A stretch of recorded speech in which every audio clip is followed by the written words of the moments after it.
ulit na kami. Baka matalsikan mata niya.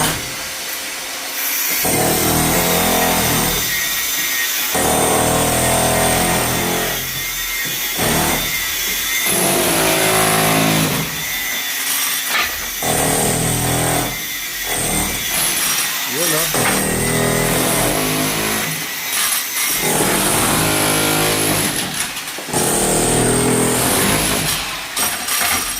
Tanggalin mo na yung hose to. Tanggalin mo na yung hose. Ayun, no? Sa taas.